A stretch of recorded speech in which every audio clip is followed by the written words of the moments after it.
रात के ठीक 12:07 पर गांव की पुरानी गली में फिर से वही चीख गूंजी, मुझे मत जलाओ, मैं जिंदा हूँ।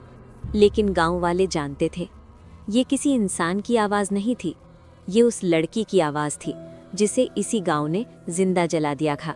और आज वो लौट आई थी। उत्तर प्रदेश के एक छोटी से गांव भीतरपुर में हर रात एक अजीब खामोशी छा जाती थी। जैसे ही रात के 12 बजते, लोग अपने दरवाजे बंद कर लेते, खिड़कियों पर ताला लगा देते और बच्चों को चुप रहने को कहते, क्योंकि गांव वाले जानते थे अगर उस समय कोई बाहर निकला तो सुबह उसकी लाश मिलती है, और लाश भी ऐसी कि देखकर रूह कांप जाए। चेहरा डर से जमा हुआ और शरीर ऐसा जैसे किसी ने आग से जला दिया हो। गांव में हर कोई जानता था कि ये सब क्यों हो रहा है, लेकिन कोई बोलने की हिम्मत नहीं करता था, क्योंकि ये कहानी जुड़ी थी एक लड़की से जिसका नाम था काजल।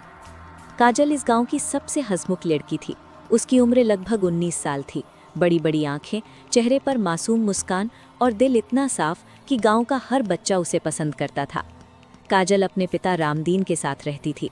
रामदीन गांव का गरीब किसान था, लेकिन अपनी बेटी से बहुत प्यार करता था। काजल पढ़ना चाहती थी। वो अक्सर कहती थी, बाबा मैं शहर जाकर पढ़ना चाहती हूँ, एक दिन बड़ी बनूंगी। रामदीन हंसकर कहता, तू जितना पढ़ना चाहे पढ़, बस खुश रहे। लेकिन गांव के कुछ लोग काजल को पसंद नहीं करते थे। गांव का सरपंच भैरव सिंह बहुत ताकतवर आदमी था। उसका बेटा विक्रम काजल को पसंद करता था, लेकिन काजल ने साफ मना कर दिया।